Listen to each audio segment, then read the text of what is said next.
Dusome ijambo ry'Imana mu gitabo cy'ibyakozwe n'intumwa igice cyaho cya 2 guhera ku murongo wa 15 kugera ku murongo wa 18.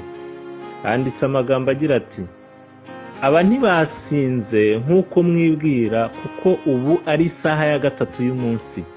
Ahubwo ibyo mureba ibi byavuzwe n'umuhanuzi Yoweri ngo: Imana iravuze iti, uku niko bizaba mu minsi y'imperuka. Nzasuka ku mwuka wanjye ku bantu bose, kandi abahungu banyu n'abakobwa banyu bazahanura, n'abasore banyu bazerekwa, n'abakambwe babarimo bazarota, ndetse n'abagaragu banjye n'abaja banjye muri iyo minsi nzabasukira ku mwuka wanjye, bazahanura.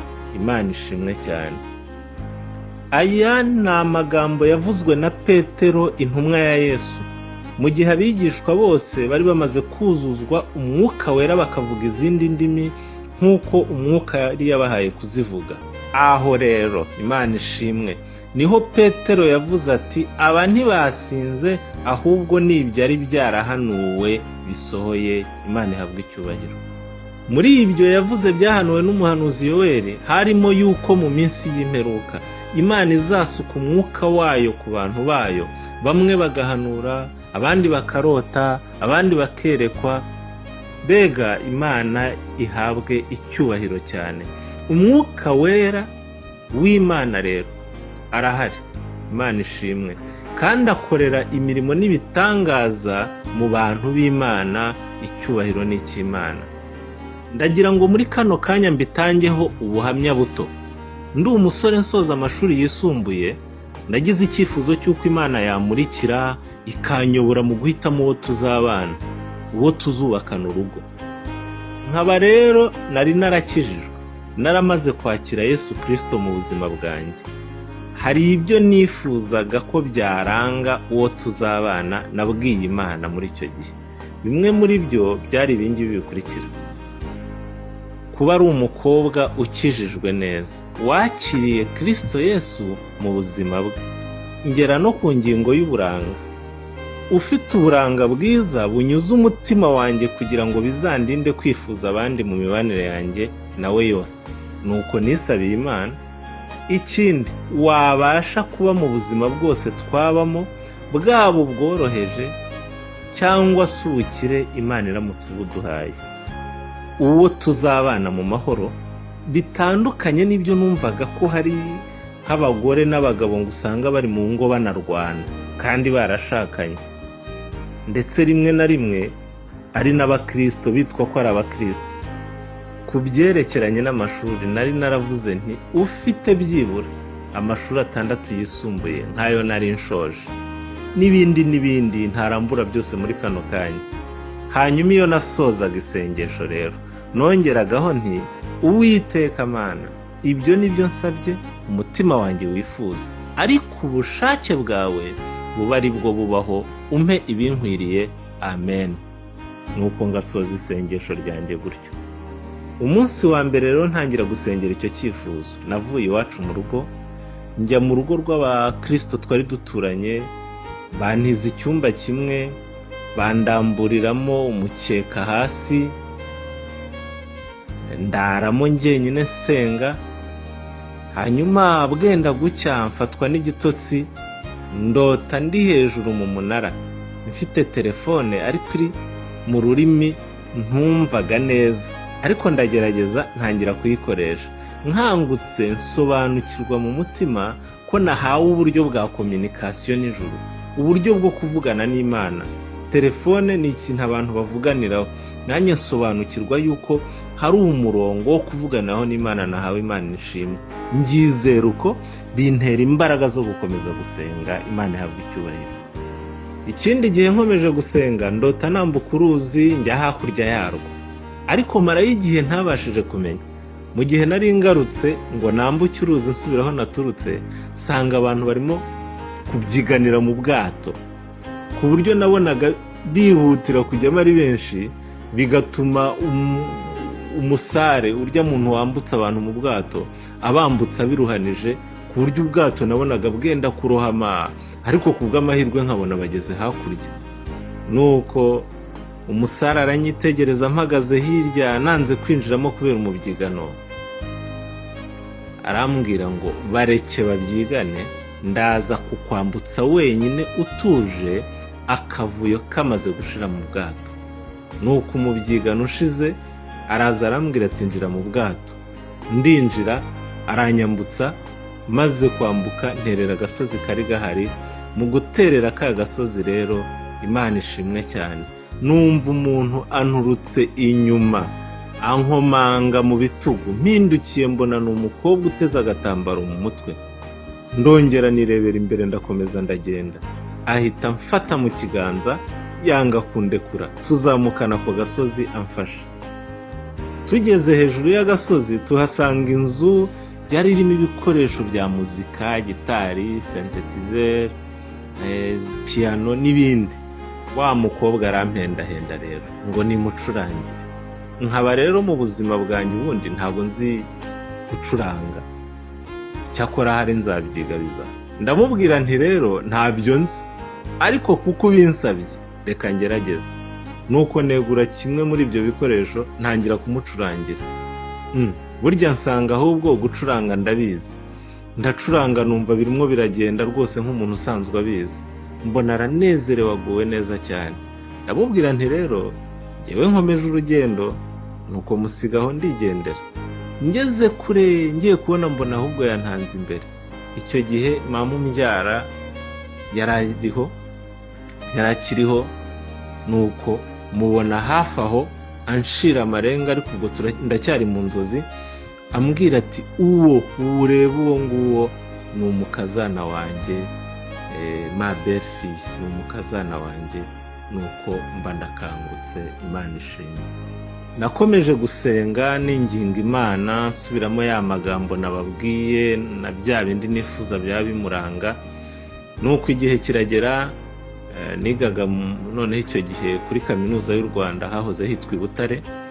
Mbyutse ari nka 11:15 za mu gitondo, aho nari ncumbitse muri home, hari undi mugabo twararanaga ku gitanda kimwe w'umukristo nawe twiganaga, ariko we yari yubatse urugo.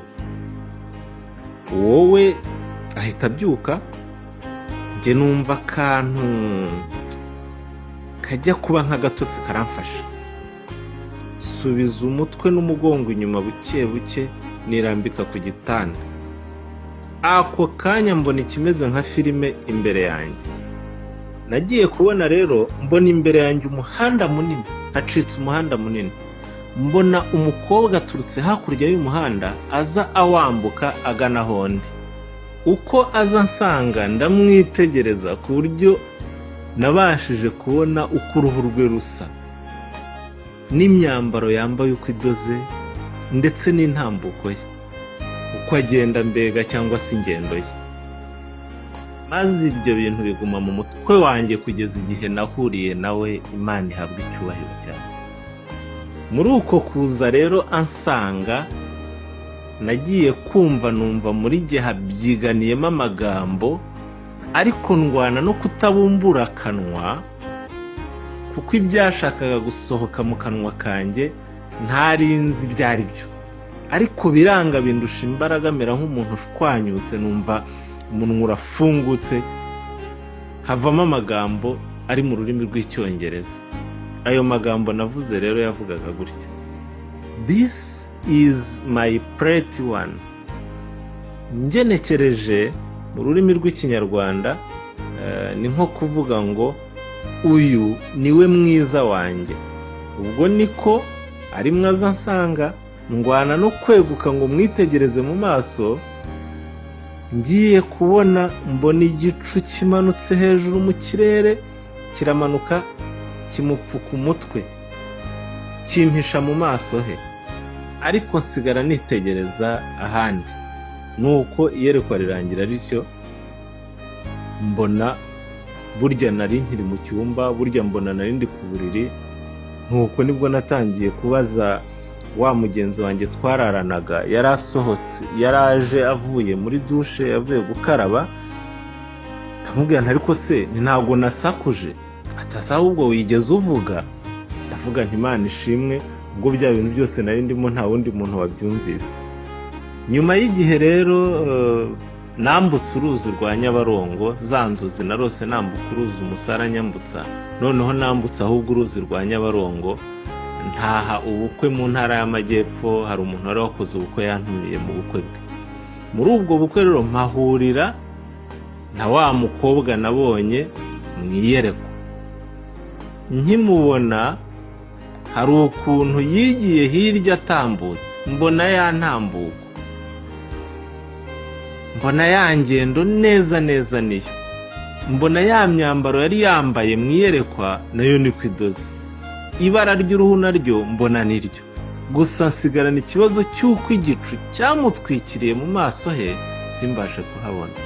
Ariko mbere gato yuko ntangira kubona ibyo by'ingendo ko ari wa wundi n'imyambaro, nari namaze kumva urukundo rwinshi rwamfashe nkimubona, birangora ndwana narwo, ariko numva umutima wanjye wafashwe n'urukundo rwinshi cyane mu buryo budasanzwe. Navuye aho ngerageje kumenya amazina ye n'aho atuye, kugira ngo Imana nimara kubyemeza neza nkumvira bishyigikiye koko neza ari byo, bitazangora kumenya aho nzajya kumushakira. Imana idufashe cyane. Nakomeje rero gusengera icyo cyifuzo. Hanyuma igihe kimwe ndi kuri kaminuza y'u Rwanda, hari mu rukerera hagana saa 11 za mu gitondo, njyamye ndi ku buriri, mbona ifoto nini ya passport. Izi foto nini ariko yari iri muri cadre, mbona iraje ingi imbere ku maso. Umuntu yagushyize ikintu imbere ku maso cyane akakikwegereza ntabwo wabasha kukibona. Hashize akanya igenda isubira inyuma imeze nk'ikintu cyitwaye, ariko sinabonaga icyitwaye icyo ari cyo. Buhoro buhoro uko igenda yigerayo rero mbasha kuyitegereza, mbona ni umutwe wa mukobwa twahuriye mu bukwe. Ni ukuvuga ngo icyo nari narahishwe n'igicu noneho nacyo kiza mu buryo bw'ikadire, kugira ngo Imana ishimangire ngo cya gice ntari narakweretse humura n'uriya wabonye. Imana ihabwa icyubahiro. Nuko rero noneho rero ndatinyuka ntangira kurambagiza bisanzwe, no kumubwira iby'urukundo namukunze. Umunsi twahuriraga mu bukwe, nubwo ari bwo bwa mbere yarambonye mu buzima, nanjye akaba ari bwo bwa mbere nari mpuye nawe mu buzima. Agenda byumva nyina ntega amatwi. Urabyumva iby'umusore urambagiza, kandi arambagiza umukobwa batari basanzwe banaziranye. Buhoro buhoro rero uko ndambagiza nawe yagize igihe cyo kubisengera, nuko bigenda neza. Imana ishimwe. Gusa ikimenyetso cya nyuma nahawe, ndibuka ko hari itariki 2 z'ukwezi kwa karindwi mu mwaka w'2004.